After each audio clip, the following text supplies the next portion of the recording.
signs of a failing ignition switch. The airbag light is on.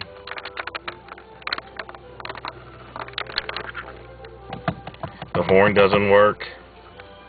The radio is spotty. It comes on, but the DSP unit displays nothing. When I go to lower the sun visor and open the mirror, light comes on and the steering wheel moves up. If I close the sun visor, the steering wheel goes down and the light goes off. The sun visor doesn't work, the rear sun visor doesn't work, and the radio went off.